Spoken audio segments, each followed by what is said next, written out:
mari kita lihat sekilas apa rahmat untuk orang-orang yang beriman dari manusia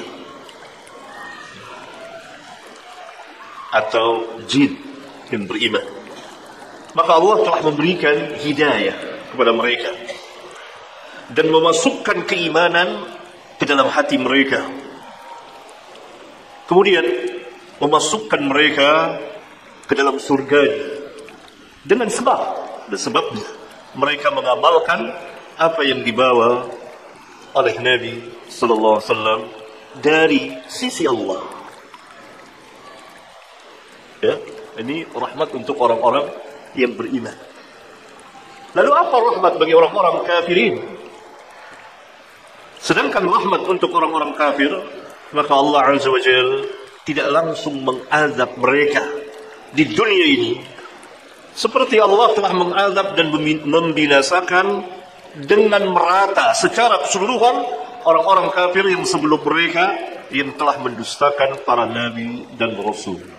Dibinasakan secara mutlak, dimulai dari kaum Nuh, habis dari permukaan bumi. Kemudian kaum Ad, kaum Hud, yaitu kaum Ad, ya. Kemudian kaum Samud, ya, dari Nabi Saleh, dan kaum Lut, ya. Kemudian kaum Nabi Shu'aib, penduduk Madian, dan semuanya. Sebelum diutusnya Rasulullah SAW, apabila Allah menurunkan azab karena kekufuran, kedurhakaan mereka kepada Allah dan Rasulnya, dan Allah menghendaki mengazab mereka, maka tidak ada yang tersisa dari kaum itu. Berbeda setelah diutusnya Rasulullah SAW. Pertama, Allah tidak langsung mengazab, menunda, agar mereka ada kesempatan untuk kembali ke jalan yang benar. Yang kedua, kalaupun mengazab, maka tidak merata. Karena Rasulullah SAW diutus untuk menjadi rahmat bagi sekalian alam. Akan tetapi Rabbul Alamin yang telah mengutus Rasulnya untuk menjadi rahmat bagi sekalian alam telah menunda dan memberikan waktu kepada mereka sampai datang kematian. Al-Hafidh Ibnu Katsir dalam menafsirkan ayat yang mulia tadi, beliau mengatakan Allah telah memberitahukan sesungguhnya Allah telah menjadikan Muhammad SAW sebagai rahmat untuk sekalian alam. Yakni Allah telah mengutusnya untuk menjadi rahmat bagi mereka semuanya. Maka barang siapa yang menerima rahmat dan mensyukuri nikmat ini, nikmat yang besar, di mana Allah Subhanahu wa taala telah mengutus rasulnya, menunjukkan diutusnya Nabi Muhammad SAW merupakan nikmat yang besar bagi umat manusia, khususnya orang-orang yang beriman kepada beliau. Maka barang siapa yang menerima rahmat dan mensyukuri nikmat ini, pasti dia akan bahagia di dunia dan di akhirat. Tetapi barang siapa yang menolak rahmat ini dan menentangnya, pasti dia akan merugi di dunia dan di akhirat.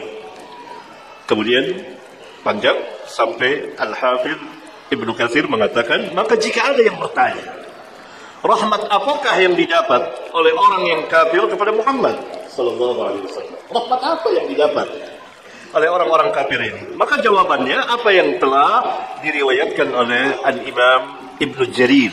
Kemudian Al-Hafidh Ibnu Katsir membawakan sebagian dari apa yang ditafsirkan oleh Imam Ibnu Jarir, dan itu telah saya bawakan tadi. Ya, yakni rahmat untuk orang-orang kafirin, maka Allah Subhanahu wa taala tidak langsung mengadabnya. Kemudian atau yang dimaksud dengan rahmat bagi mereka yang kafir, baik manusianya maupun jinnya, jin ada yang mukmin ada yang kafir, ialah sesungguhnya Rasulullah SAW datang kepada mereka, datang kepada umat manusia, datang kepada bangsa jin dengan membawa segala kebaikan dari kebaikan-kebaikan dunia dan akhirat untuk kebahagiaan dunia dan akhirat mereka. yakni diutusnya Rasulullah SAW membawa kebaikan-kebaikan yang begitu banyak. Itulah rahmat dan kebaikan yang agung untuk mereka. Akan tetapi mereka telah menyia-nyiakan kebaikan yang besar itu. Akibatnya pasti akan menimpa mereka kerugian yang sangat besar yang harus mereka tanggung bagi dunia dan akhirat mereka. Imam Asy-Syanqiti dalam tafsirnya Adwa'ul Bayan, saya jelaskan juz sekian, halaman sekian, dalam menafsirkan ayat ini mengatakan Allah Jalla wa'ala telah menerangkan di dalam ayat yang mulia ini, sesungguhnya Dia Allah tidaklah mengutus Nabi yang mulia sallallahu alaihi wasallam kepada seluruh makhluknya melainkan sebagai rahmat bagi mereka. Karena beliau datang kepada mereka dengan membawa yang dapat membahagiakan mereka. Jadi Rasulullah SAW datang, diutus oleh Allah sebagai Nabi dan Rasul, dan menjadi rahmat bagi sekalian alam, datang kepada mereka membawa kebahagiaan yang akan membahagiakan mereka bagi dunia dan akhirat mereka. Maka dengan sebabnya mereka dapat mengambil segala kebaikan dari kebaikan dunia dan akhirat jika mereka mengikutinya, jika mereka beriman kepada Nabi yang mulia sallallahu alaihi wasallam. Tetapi orang yang menyalahi dan tidak mengikuti, maka dia telah menyia-nyiakan atas dirinya sendiri bagian dari rahmat yang sangat besar itu. Sebagian ahli ilmu telah membuat tamtsil, perumpamaan, kata Imam Asy-Syanqiti. Ahli ilmu itu berkata, kalau sekiranya Allah memancarkan mata air untuk makhluknya dengan air yang sedap dan mudah diambil, maka sebagian manusia yang menyirami tanaman dan memberi minum kepada ternak mereka dari air itu, pastilah mereka akan mendapat nikmat yang berkesinambungan terus menerus, disebabkan mereka telah menerima dan mengambil serta memanfaatkan nikmat itu. Tetapi sebagian manusia lainnya yang lalai dan malas dalam beramal, maka mereka telah menyia-nyiakan bagian mereka dari mata air tersebut. Sesungguhnya mata air yang terpancar itu adalah rahmat Allah yang merupakan nikmat untuk kedua golongan manusia tadi. Akan tetapi bagi orang yang malas, maka hal itu merupakan ujian bagi dirinya, di mana dia telah mengharamkan nikmat itu apa yang bermanfaat untuk dirinya. Kemudian Al-Imam Asy-Syanqiti mengatakan yang demikian telah dijelaskan oleh Allah dalam firman-Nya. Ini dia, halaman 561 dari kitab. Alam tara ila alladhina baddalu ni'matallahi kufran wa ahallu qaumahum daral bawar. Tidakkah kamu perhatikan orang-orang yang telah menukar nikmat Allah dengan kekafiran dan menjatuhkan kaumnya ke dalam kebinasaan? Apa yang Allah Jalla wa'ala sebutkan di dalam ayat yang mulia ini, yakni wa ma arsalnaka illa rahmatan lil alamin. Sesungguhnya Allah tidaklah mengutus beliau melainkan untuk menjadi rahmat bagi sekalian alam, menunjukkan bahwa beliau datang membawa rahmat bagi makhluk. Rahmat itu meliputi Al-Quranul Azim. Hal ini telah datang penjelasannya di beberapa tempat di dalam Al-Quran seperti firman Allah Ta'ala. Yakni di antara rahmat itu adalah Allah turunkan kepada beliau Al-Quran yang merupakan nikmat yang besar, rahmat yang agung. Sebagaimana firman Allah yang dibawakan al-Imam, awalam yakfihim anna anzalna alaika al-kitaba yutla alaihim inna fi dhalika la rahmatan wa dhikra liqaumin yu'minun. Dan apakah tidak cukup bagi mereka, sesungguhnya kami telah menurunkan kepadamu, yakni Muhammad sallallahu alaihi wasallam, Alkitab, Al-Quran. Sedang dia, Al-Quran, dibacakan kepada mereka. Sesungguhnya di dalam Al-Quran itu terdapat rahmat yang besar dan pelajaran bagi orang-orang yang beriman. Asy-syahid yang jadi dalil di sini, inna fi dzalika la rahmatan wa dzikra liqaumin yu'minun. Di dalam Al-Quran itu terdapat rahmat dan pelajaran bagi orang-orang yang beriman. Kemudian firman Allah وَمَا كُنْتَ تَرْجُو أَنْ يُلْقَى إِلَيْكَ الْكِتَابُ إِلَّا رَحْمَةً مِنْ رَبِّكَ فَلَا تَكُونَنَّ ظَهِيرًا لِلْكَافِرِينَ. Dan kamu, yakni Nabi Muhammad SAW, tidak pernah mengharap agar Al-Quran diturunkan kepadamu. Rasulullah SAW tidak tahu sama sekali dan tidak pernah berharap akan turun kepada beliau Al-Quran. Tetapi Al-Quran diturunkan karena suatu rahmat yang sangat besar. Dari siapa? Dari Rabbu. Ya? Sebab itu janganlah sekali-sekali engkau yakni Nabi Muhammad menjadi penolong bagi orang-orang kafir. Ya, ini dari keterangan beberapa imam, beberapa ulama. Kemudian saya meluaskannya yang menunjukkan keumuman rahmat di dalam ayat yang mulia ini yang meliputi mereka yang kafir baik manusia maupun jin, ialah hadis sahih yang diriwayatkan oleh Imam Muslim. An Abi Hurairah qala qila ya Rasulullah ud'u 'ala al-musyrikin qala inni lam ub'ats la'ana wa innama bu'ithu rahmatan. Dari Abu Hurairah, dia berkata Rasulullah SAW diminta, wahai Rasulullah, doakanlah kecelakaan, kebinasaan untuk kaum musyrikin.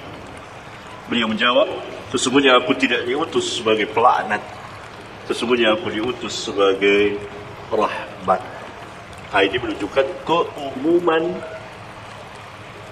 rahmat di dalam ayat yang mulia itu. Ya? Kecuali setelah kaum musyrikin itu didakwakan dan mereka menentang, ada kalanya Rasulullah SAW mendoakan kebinasaan kepada mereka. Tapi hukum asalnya apabila secara umum kaum musyrikin dan kafirin, maka tidak didoakan kebinasaan. Kecuali setelah mereka nanti menentang, memusuhi, memerangi, maka beliau berdoa, Allahumma alaika bi Quraisy, gitu ya Allah, binasakanlah Quraisy. Karena orang-orang Quraisy sebagiannya memusuhi, mengusir, mau membunuh beliau, memerangi beliau, dan telah didakwakan.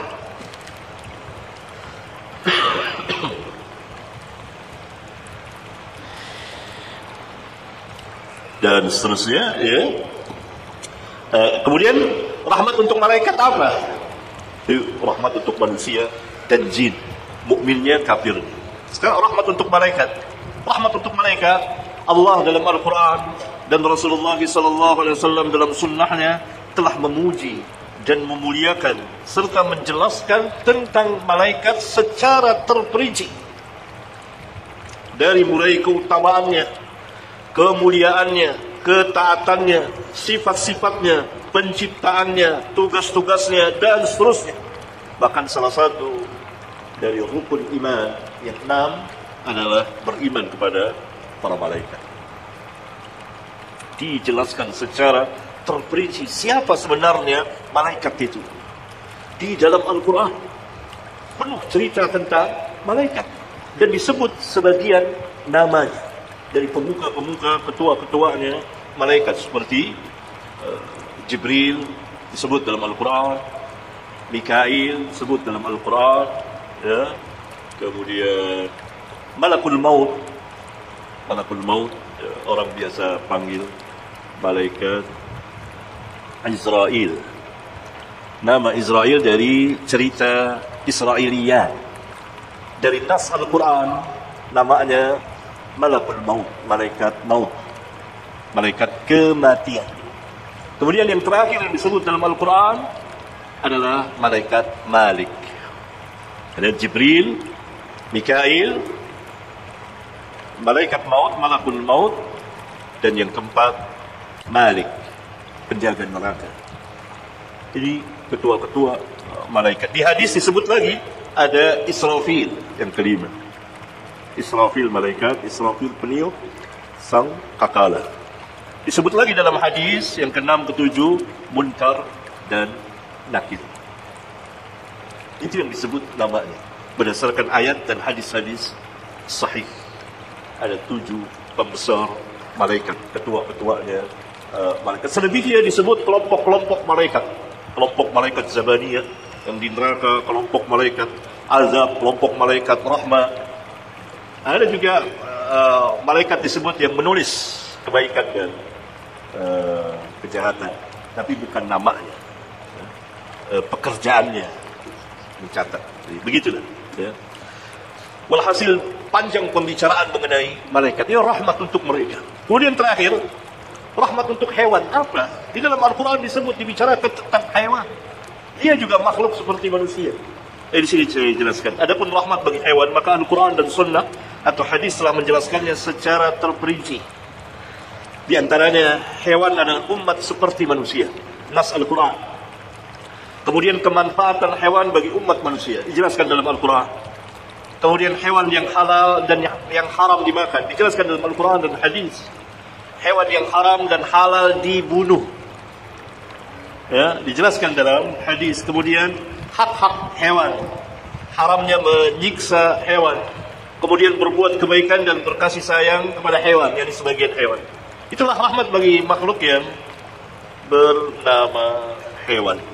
Berarti rahmat ini luas sekali. Pembahasan ini telah saya tulis dalam sebuah buku. Ketika saya menulis ini, saya berkeinginan untuk menjadikan sebuah buku mengenai rahmatan lil alamin. Alhamdulillah, kitab itu sudah jadi dan sudah terbit sejak beberapa tahun yang lalu. Itu pujian Allah yang sangat besar kepada hambanya dan Rasul yang mulia Nabi Muhammad sallallahu alaihi wasallam.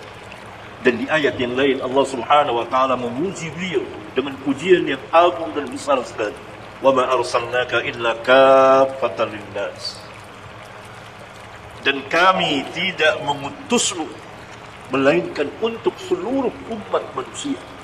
Yang membedakan beliau dari para nabi dan rasul yang sebelum beliau, mereka diutus khusus kepada kaumnya.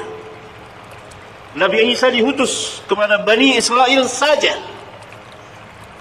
tidak kepada bangsa yang lain. Begitu juga Musa dan nabi-nabi yang sebelumnya diutus khusus kepada kaumnya saja, tidak kepada yang selain kaumnya. Adapun Nabi Muhammad sallallahu alaihi wasallam, nabi yang terakhir, dan nanti akan ada pembahasan, yang tidak akan ada lagi nabi apalagi rasul sesudah kenabian beliau. Wahyu telah terputus, selesai. Maka pengakuan dari siapa saja yang mengatakan bahwa ia mendapat wahyu atau di sana ada seorang nabi, maka itu adalah kesesatan yang nyata dan kekufuran yang besar, dan tidak mempunyai bukti yang dapat disaksikan oleh manusia. Berbeda dengan Nabi Muhammad SAW dan para nabi yang sebelum beliau, mempunyai bukti ilmiah bahwa ia atau mereka adalah nabi dan rasul Allah. Karena masing-masing Allah memberikan mukjizat, sekurang-kurangnya satu, ada dua, tiga lebih. Kepada Musa Allah Subhanahu wa taala memberikan 9 mukjizat. Dan kepada Nabi Muhammad sallallahu alaihi wasallam Allah memberikan beberapa mukjizat, di antaranya mukjizat ilmiah dan amaliyah yang membuktikan kenabian dan kerasulan beliau. Oleh karena itu Allah Subhanahu wa taala mencela manusia yang tidak memahami, yang tidak mau memahami Al-Quran secara umum. Afala yatadabbaruna Al-Quran? Tidakkah mereka mau mentadabburkan Al-Quran? Am ala qulubin aqfaluha? Am ala qulubin aqfaluha? Ataukah hati-hati mereka telah terkunci, tertutup? Oleh karena itu orang-orang, siapa saja manusia yang tegak berdiri untuk mencari kebenaran dan mereka meneliti Al-Quran, karena Al-Quran berbicara dalam berbagai macam hal, keadaan, mereka menemukan ayat-ayat yang mereka katakan tidak mungkin Ini terjadi pada 15 abad yang lalu. Dan tentu ini tidak mungkin dikatakan oleh Muhammad sallallahu alaihi wasallam. Pasti ada yang memberitahukan kepada Nabi Muhammad sallallahu alaihi wasallam, yaitu Allah Subhanahu wa taala yang mewahyukannya. Dan itu terjadi berulang-ulang kali. Karena Allah Subhanahu wa taala memudahkan Al-Qur'an. Wa laqad yassarna al-Qur'ana lidzikri fahal min mudzakir. Dan sungguh kami telah memudahkan Al-Quran. Untuk apa? Lidzikri, untuk dimengerti, untuk dipahami, untuk dihafal, untuk dibaca dengan mudah. Semuanya mudah. Walaqad yassarna al-Qur'ana lidzikri. Fahal di bentuknya seperti perintah. Fahal min mudzakir. Adakah orang yang mau mengingatnya? yakni hendaklah kamu mengingatnya, mencoba untuk memahami Al-Quran, baca Al-Quran.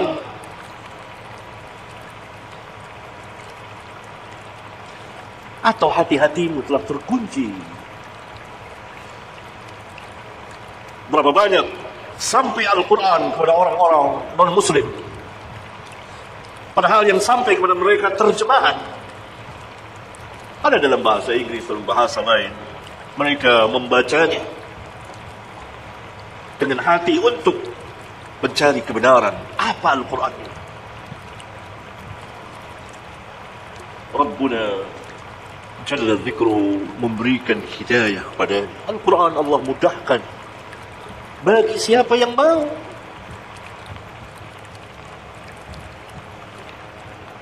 Afala yatadabbaruna Al-Quran?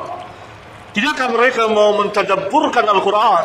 Itu maknanya memahami maknanya, paham apa ini Al-Quran dalam berbagai macam. Ada yang diketahui oleh orang-orang Arab yang dalam bahasa mereka, ada yang diketahui oleh ulama, tidak diketahui oleh yang lain.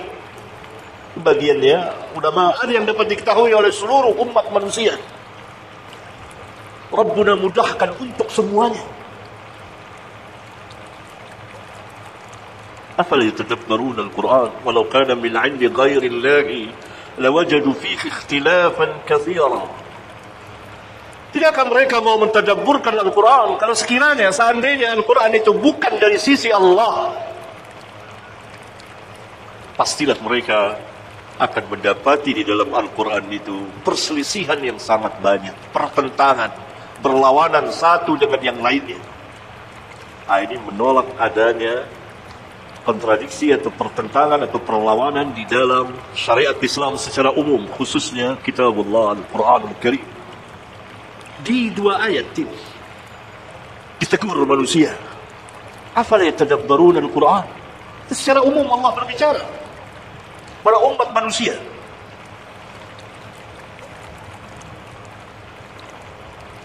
Bahkan jin takjub terhadap Al-Quran. Jin ketika mendengar bacaan Al-Quran dari Nabi yang mulia alaihi salatu wassalam, ayat-ayat yang turun ya, Nabi Muhammad sallallahu alaihi wasallam diutus untuk seluruh umat manusia. Itu pujian Allah kedua dalam Al-Quran. Pujian Allah ketiga kepada hambanya dan rasulnya ini alaihi salatu wassalam adalah poin akidah ke-108.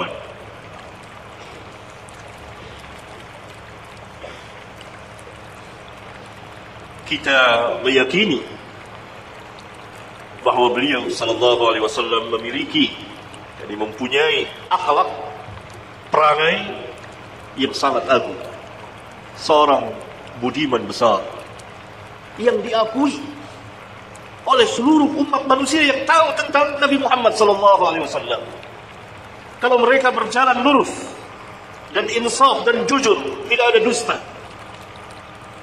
dia akan mengakui bahwa manusia yang berakhlak agung di permukaan bumi ini, yang paling agung dan mengalahkan seluruh manusia yang berakhlak yang pernah ada di hidup di muka bumi ini, adalah Rasulullah SAW. Tertinggi Perhatikan firman Allah, wa innaka la'ala khuluqin 'azim. Dan sesungguhnya engkau berada di atas akhlak yang sangat besar. Lihat terjemahannya, di atas, yakni di atas seluruh makhluk manusia yang berakhlak. Beliau paling tinggi, tertinggi. Karena itu Rabbuna mengatakan la'ala.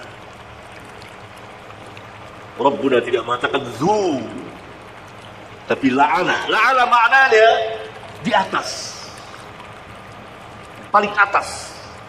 Di sini disebut wa innaka, sesungguhnya engkau, yakni Nabi Muhammad sallallahu alaihi wasallam, la'ala, berada di atas. Lihat, la'ala berada di atas khuluqil azim, akhlak yang sangat agung, sangat besar. Berada di atas orang-orang yang berakhlak, yang berbudi luhur. Beliau yang tertinggi. Dan itu diketahui oleh manusia yang mengetahui beliau. Kafirnya, mukminnya, dan kafirnya pada masa beliau hidup. Bahkan sebelum diutusnya beliau sebagai Nabi, ma'ruf, dikenal orang baik, orang jujur, tidak pernah berbohong, dan orang pemberani, dan seterusnya. Dari akhlak-akhlak yang agung, akhlak-akhlak yang besar. Ma'ruf, di tengah-tengah kaumnya terkenal.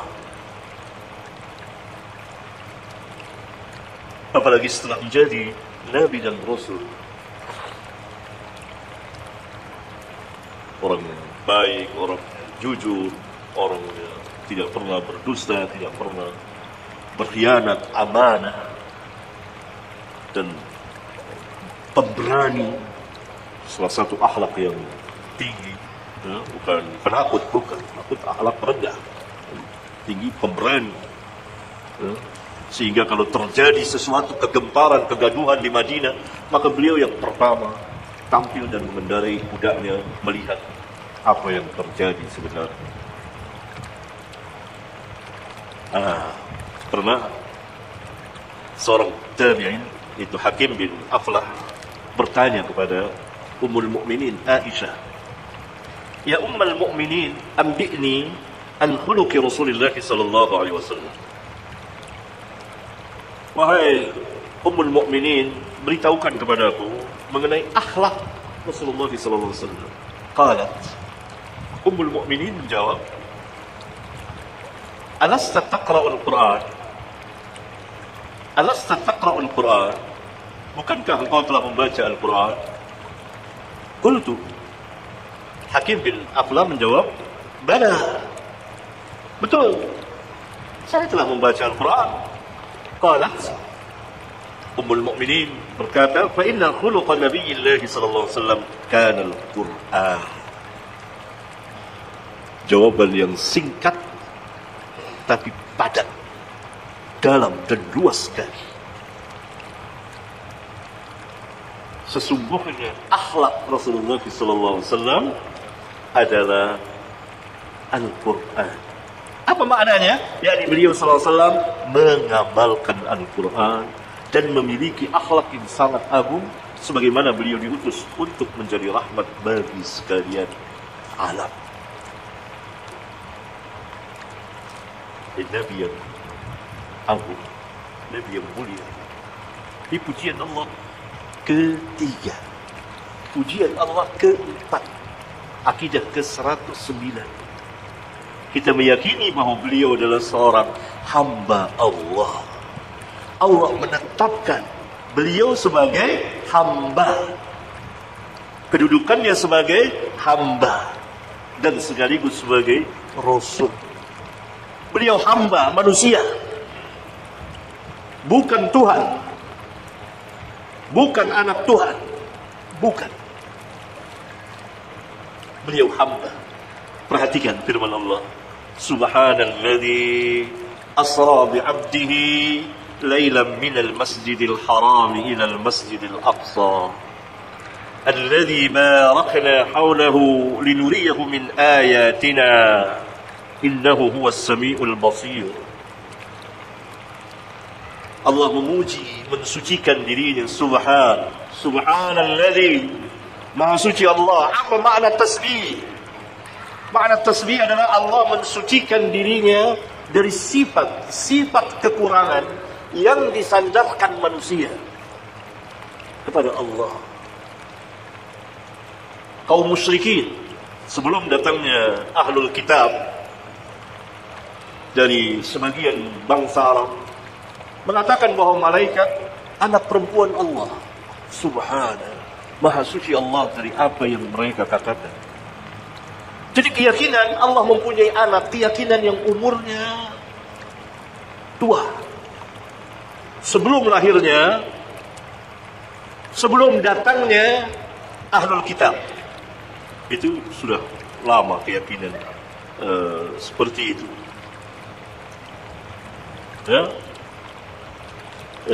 Ini Al-Quran memberikan penjelasan kepada kita. Al-Quran surat At-Taubah ayat 30. Wa qalatil yahudu Uzair ibnillah. Wa qalatil yahudu Uzair ibnillah wa qalatil nasara al-Masih ibnullah. Orang-orang Yahudi mengatakan Uzair dengan ain, Uzair anak Allah.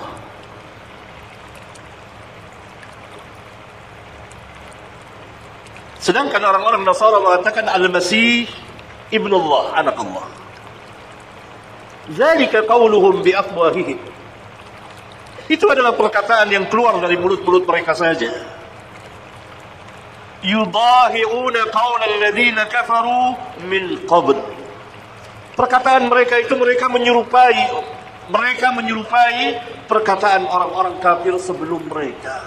Ini jelas. Yudahi'una qawla alladhina kafaru min qabl. Min qabl. Berarti keyakinan Allah mempunyai anak, keyakinan yang telah tua umurnya. Sebelum datangnya ahlul kitab. Allah Subhanahu wa taala mengatakan yudahi'una qawla alladhina kafaru min qabl. Qatalahumullah. Anna yu'fakun. Kiranya Allah membinasakan mereka. Bagaimana mereka dapat dipalingkan dari kebenaran yang ada di hadapan mata mereka? Allah tidak mempunyai anak. Allah katakan mensucikan diri. Subhanahu. Tadi ulang-ulang. Amma yusyrikun. Maha suci Allah dari apa yang mereka syirikatkan, dari apa yang mereka sifatkan. Itu tasbih maknanya. Dan segala sifat kekurangan yang disandarkan manusia kepada Allah, maka kita tasbih mensucikan Allah. Subhanallah.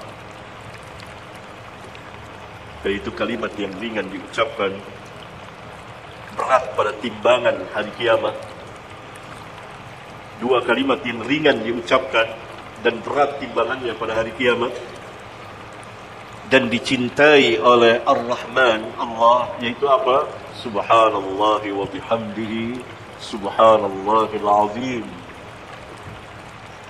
Subhanallah wa bihamdihi, tasbih dan tahmid.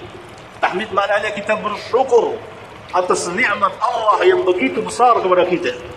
Salah satu adalah nikmat diutusnya Nabi Muhammad sallallahu alaihi wasallam untuk seluruh umat manusia. Tanjid hadis disebutkan menjadi rahmat bagi sekalian alam. Subhanalladzi asra bi'abdihi. Asyahid, maha suci Allah yang memperjalankan. Nabi Muhammad SAW tidak berjalan sendiri, memperjalankan hambanya. Disebut hamba. Nabi Muhammad tidak disamakan dengan Fir'aun dan Namrud yang mengaku dirinya Tuhan. Beliau hamba. Bahkan ketika Allah SAW menghadapkan pilihan kepada beliau, mau menjadi hamba dan nabi atau raja dan nabi? Pilih. Disampaikan oleh malaikat Jibril. Allah pilih. Beliau mau jadi hamba dan nabi, rasul, atau hamba sekalian jadi raja, seperti Raja Daud, Sulaiman, jadi pembesar, nabi dan rasul, tapi sekaligus menjadi raja. Malaikat Jibril berkata kepada Rasulullah SAW, "Tawadhu ya Muhammad, rendahkan dirimu pada Rabbmu." Maka beliau memilih menjadi hamba dan rasul. Jadi hamba dan rasul.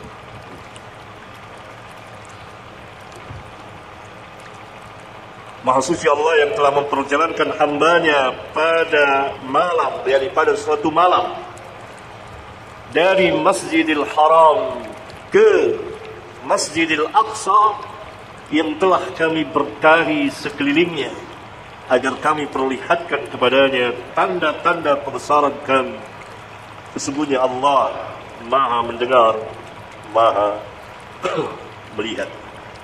Ayat yang lain, wa annahu lamma qama 'Abdullah yad'uhu kadu yakununa 'alaihi libada. Dalam surat Jin. Dan tatkala hamba Allah Nabi Muhammad SAW disebut oleh Allah Abdullah berdiri mengerjakan ibadah, hampir-hampir saja jin-jin itu berdesak-desakan mengerumuninya, melihat jin yang datang kepada Rasulullah SAW. Kemudian sabda Nabi SAW, an Ibn Abbas, sami'a Umar radhiyallahu anhu yaqul 'ala al-minbar, yaqulu 'ala al-minbar, sami'tu an-nabiy sallallahu alaihi wasallam yaqul, la tutruni kama atrat an-nasara ibn Maryam, fa innama ana 'abduhu faqulu 'abdullahi wa rasuluhu. Dari Ibnu Abbas, dia berkata, dia menjelaskan kepada kita, dia mendengar Umar, yani Umar bin Khattab radhiyallahu anhum berkata di atas mimbar, aku pernah mendengar Nabi SAW bersabda, janganlah kamu memujiku berlebihan, melampaui batas dari apa yang Allah telah tentukan. Perhatikan pujian-pujian Allah yang begitu banyak. Allah memuji setinggi-tingginya, innallaha wa malaikatahu yusalluna 'alan nabi ya ayyuhalladzina amanu sallu 'alaihi wa sallimu taslima. Pujian yang agung. Sesungguhnya Allah dan para malaikatnya berselawat kepada Nabi. Apa selawat Allah kepada Nabi sallallahu alaihi wasallam? Pujian Allah kepada Nabi di hadapan makhluknya. Allah memuji, menyanjung Nabi Muhammad sallallahu alaihi wasallam. Apa pujian, selawat malaikat kepada Allah, kepada Nabi Muhammad sallallahu alaihi wasallam? Sama dengan selawat kita kepada Nabi Muhammad sallallahu alaihi wasallam, yaitu memohon kepada Allah agar Nabi Muhammad sallallahu alaihi wasallam diberikan kebaikan atas kebaikan yang telah ada pada beliau. Itu dia maknanya. Ziyadah, tambahan kebaikan, tambahan kebaikan, tambahan kebaikan, tambahan kebaikan, karena kebaikan itu memang telah ada pada beliau. Minta ditambah, minta ditambah. Itu selawat malaikat dan selawat kita kepada Nabi yang mulia sallallahu alaihi wasallam. Allah Subhanahu wa taala memerintahkan, ya ayyuhalladzina amanu sallu alaihi wa sallimu taslima. Itu pujian Allah. Dan ayat-ayat yang lain yang memuji Allah. Di antaranya lagi adalah ayat akidah ke-110. Kita meyakini bahwa beliau sangat mencintai umatnya.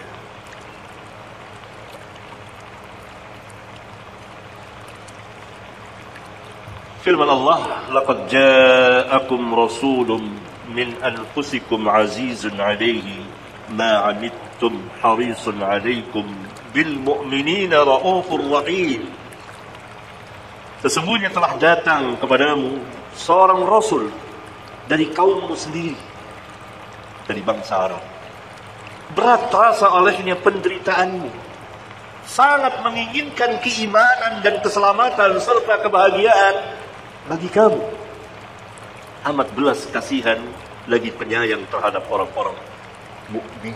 Surat At-Taubah ayat 128. Allah Subhanahu wa taala jelaskan dan puji Nabi memiliki 3 akhlak yang agung terhadap umatnya. Pertama, beliau akan merasa berat dan amat menyusahkan hati beliau atas penderitaan atau kesusahan yang menimpa umatnya.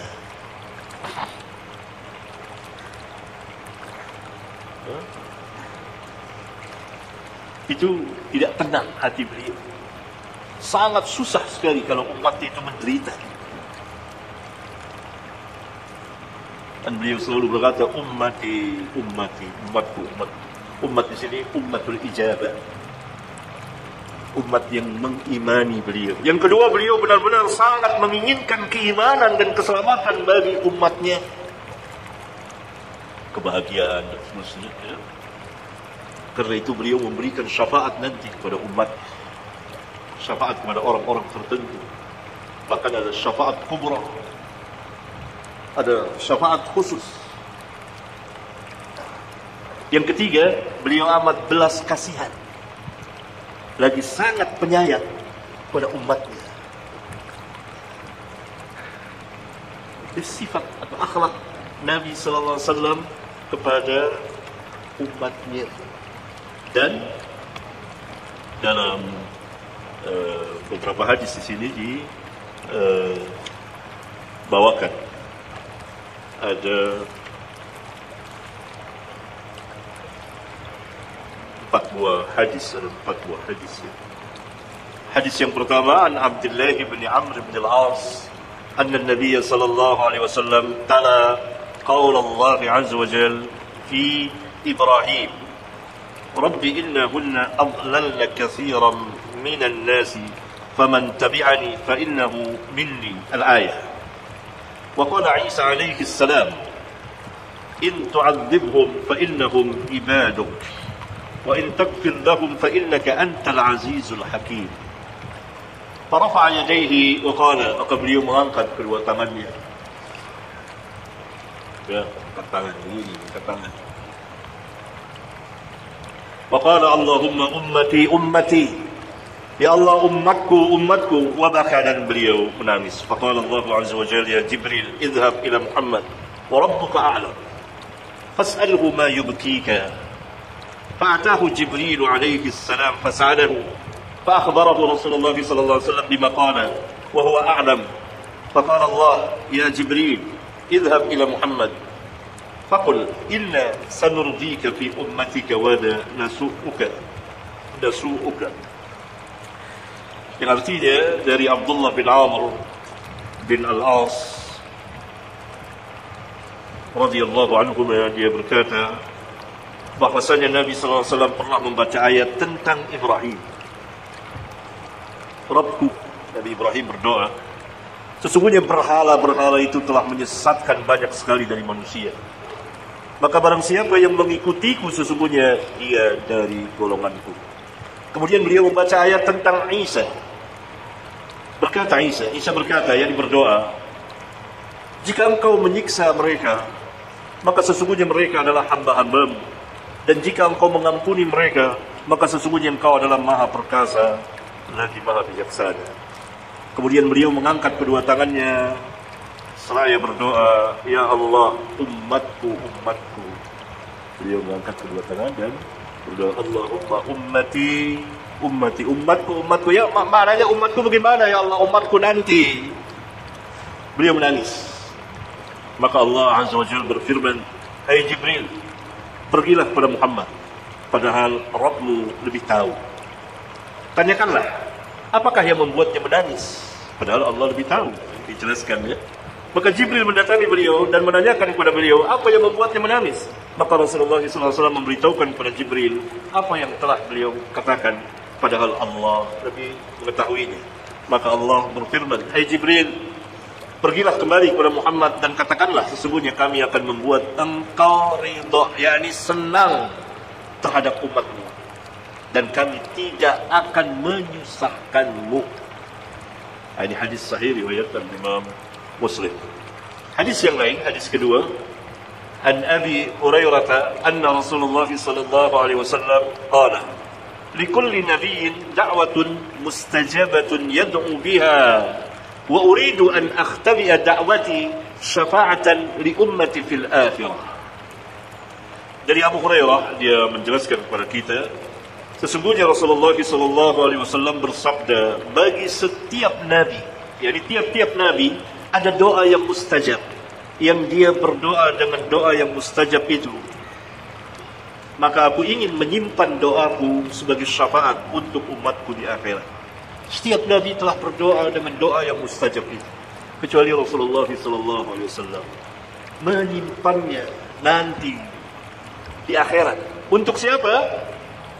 Li ummati fil akhirah, untuk umatku, syafa'atan, sebagai syafaat untuk umatku di akhirat. Begitu. Ini hadis riwayat Bukhari dan Muslim. Hadis yang sama tapi dari jalan sahabat yang lain. An Anasin an Nabi sallallahu alaihi wasallam qala, kullu nabiyyin sa'ala su'alan أو قال لكل نبي دعوة قد دعا بها فاستجيب فجعلت دعوتي شفاعة لأمتي يوم القيامة. Dari Anas, dari Nabi SAW, beliau bersabda, setiap Nabi telah meminta satu permintaan. Atau beliau mengatakan, ini keraguan dari sebagian perawi hadis, bagi setiap Nabi mempunyai doa yang mustajab, yang dia telah berdoa dengannya, kemudian doanya itu telah dikabulkan oleh Allah. Adapun aku, kata Nabi SAW, maka aku jadikan doaku sebagai syafaat untuk umatku pada hari kiamat. Ini hadis sahih dari Bukhari dan Muslim. Hadis yang keempat, yang terakhir, An Jabir bin Abdullah yaqul, an Nabi sallallahu alaihi wasallam, likulli nabiyyin da'watun qad da'a biha fi ummatihi. Wa khada'tu da'wati syafa'atan li ummati yaumal qiyamah. Dari Jabir bin Abdullah, dia berkata, dari Nabi SAW, beliau bersabda, bagi setiap Nabi ada doa yang mustajab, yang dia berdoa dengannya untuk umatnya, maka aku telah menyimpan doaku sebagai syafaat untuk umatku pada hari kiamat. Hadis riwayat Muslim. Alangkah besarnya kecintaan Nabi kita yang mulia sallallahu alaihi wasallam kepada umatnya. Tidakkah kita membalas cinta beliau dengan mengikuti sunnahnya?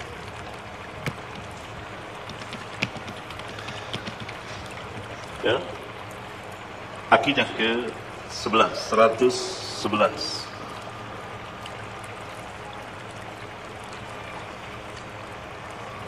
Kita meyakini bahawa segala sesuatu yang beliau sallallahu alaihi wasallam sabdakan akan terjadi, pasti benar dan terjadi. Jadi kalau beliau sallallahu alaihi wasallam mengatakan akan terjadi ini dan itu nanti, jika hadisnya sahih atau hasan li zatihi atau li ghairihi, menurut pemeriksaan ahlinya, dan berjalan sesuai dengan kaidah-kaidah yang ada di dalam ilmu hadis, mengikuti silaatul hadisiyah, maka pasti terjadi. Tidak dapat tidak, pasti terjadi. Karena beliau tidak berbicara dengan hawanya, melainkan wahyu yang diwahyukan kepadanya. Ini firman Allah, wa ma yantiqu 'anil hawa in huwa illa wahyu yuha. Dan dia Muhammad tidak berbicara dengan hawa nafsunya. Ucapannya itu tidak lain, hanyalah wahyu yang diwahyukan kepadanya. Sedangkan wahyu adalah kebenaran mutlak dari Allah. Al-haqqu min rabbika fala takunanna minal mumtarin. Yang hak itu adalah dari Rabbmu, maka janganlah sekali-kali kamu termasuk orang-orang yang lagu. Oleh kerana itu Allah Subhanahu wa taala mengutus Rasulullah SAW dengan benar dan membawa kebenaran. Firman Allah, inna arsalnaka bil haqqi basyiran wa nadhira wa la tus'alu an ashabil jahim. Sesungguhnya kami telah mengutusmu, hai Muhammad, dengan kebenaran sebagai pembawa berita gembira, yakni bagi orang-orang yang beriman, dan pemberi peringatan bagi orang-orang kafirin, dan engkau tidak akan diminta pertanggungan jawab tentang penghuni penghuni neraka. Dan Allah Subhanahu wa taala memberitahukan kepada manusia akan kedatangan seorang rasul kepada mereka dengan membawa kebenaran. Di firman Allah lagi, ya ayuhan nas qad ja'akumur rasulu bil haqqi min rabbikum fa aminu khairan lakum wa in takfuru fa inna lillahi ma fis samawati wal ard wa kana Allahu aliman hakima. Hai manusia, sesungguhnya telah datang seorang rasul, yakni Nabi Muhammad SAW, kepada kamu dengan membawa kebenaran dari Rabbmu, kebenaran dari Rabbmu, maka berimanlah kamu, itulah yang baik bagi kamu. Tetapi jika kamu kafir, maka ketahuilah sesungguhnya kepunyaan Allah lah segala yang di langit dan di bumi. Ini merendahkan orang-orang yang kafirin, bahwa kamu tidak mempunyai apa-apa, kamu tidak menguasai apa-apa, kamu nanti akan dikembalikan kepadaku. Allah lah yang memiliki segala yang di langit dan di bumi, dan adalah Allah maha mengetahui segala sesuatu dan maha bijaksana hukum-hukumnya. Dan Rasulullah SAW pernah bersabda dalam sebuah hadis, An Abdullah bin Amr qala kuntu aktubu kulla shay'in asma'uhu min Rasulillah sallallahu alaihi wasallam uridu hifdhahu fanahatni Quraish wa qalu ataktubu kulla shay'in tasma'uhu wa Rasulullah sallallahu alaihi wasallam basharun yatakallamu fil ghadabi war ridha fa amsaktu 'anil kitab. فذكرت ذلك لرسول الله صلى الله عليه وسلم فأومأ بأصبعه إلى فيه فقال اكتب فوالذي نفسي بيده ما يخرج منه إلا حق. Dari Abdullah bin Amr radhiyallahu anhuma, dia berkata, aku biasa menulis segala sesuatu yang aku dengar dari Rasulullah SAW, keinginanku untuk menghafalnya, menunjukkan bahwa hadis telah ditulis pada masa Rasulullah SAW hidup, di bawah pengawasan Rasulullah SAW. Beliau menyaksikannya, menyetujuinya, memerintahkannya. Keliru orang yang mengatakan bahwa hadis ditulis 2 abad setelah Rasulullah SAW wafat. Ini adalah kesalahan yang nyata, menyalahi. Ini baru satu hadis. Di sana ada sejumlah hadis-hadis yang banyak yang menjelaskan bahwa para sahabat radhiyallahu anhum menulis hadis di hadapan Rasulullah SAW. Diketahui oleh beliau, diperintah oleh beliau. Yakin, salah seorang dari mereka adalah Abdullah bin Amr, dan tulisannya sampai saat ini tersimpan rapi di kitab-kitab hadis, di antaranya di Musnad Imam Ahmad bin Hanbal.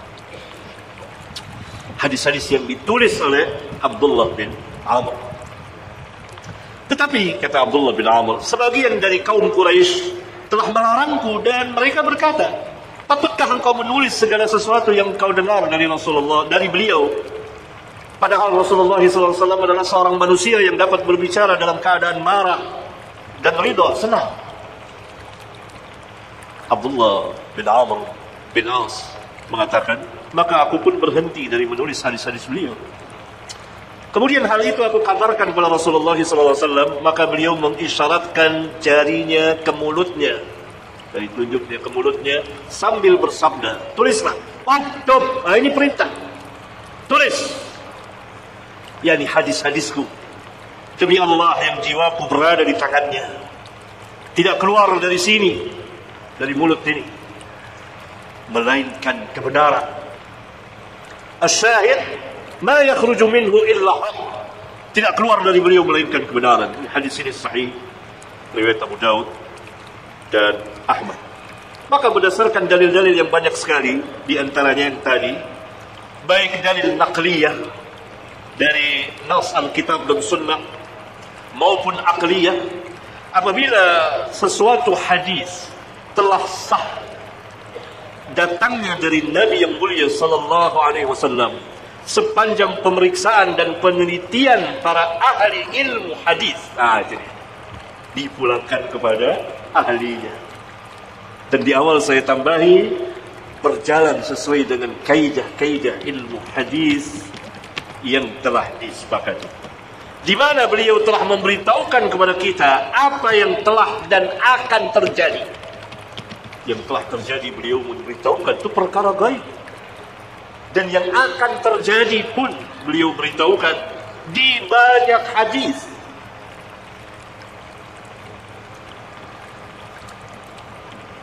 Ya, yang telah terjadi dan akan terjadi, maka pasti benar terjadi. Tidak dapat tidak, kecuali hadis tersebut lemah atau telah dipalsukan orang atas nama beliau sallallahu alaihi wasallam. Saya memberikan contoh di sini seperti hadis-hadis yang dibawakan oleh Rafidhah Syiah. Mereka meyakini bahwa Rasulullah SAW telah menunjuk dan menetapkan serta menentukan khalifah pertama di dalam Islam setelah beliau wafat adalah Ali bin Abi Thalib radhiyallahu taala anhu. Apakah terjadi? Jawabnya tidak terjadi. Hadis begitu banyak beredar dan mereka memalsukannya, menciptakannya. Tidak terjadi. Bahkan yang terjadi, Abu Bakar menjadi khalifah pertama, Umar menjadi khalifah kedua, Utsman menjadi khalifah ketiga, dan khalifah keempat adalah Ali bin Abi Thalib radhiyallahu anhum jami'an, sesuai dengan urutan khulafa ar-rasyidin al-mahdiyyin. Kenapa tidak terjadi apa yang dikatakan Rafidhah? Kenapa Ali tidak menjadi khalifah yang pertama sebagaimana dikatakan Rafidhah dengan membawakan sejumlah hadis yang sangat banyak sekali? Hal ini membuktikan kepada kita berdasarkan dalil-dalil nakliyah dan akliyah bahwa Syiah telah berdusta dengan kedustaan yang besar dengan membuat hadis-hadis palsu atas nama Nabi yang mulia sallallahu alaihi wasallam. Sebab kalau benar Nabi sallallahu alaihi wasallam menetapkan seperti yang mereka katakan, akan terjadi, pasti akan terjadi, tidak dapat tidak, apapun halangannya. Karena tidak keluar dari Nabi sebagaimana beliau katakan, ma yakhruju min, tidak keluar dariku melainkan kebenaran, di atas kebenaran. Barangkali ini. Assalamualaikum warahmatullahi wabarakatuh. Sampai jumpa kembali di World Islam Channel.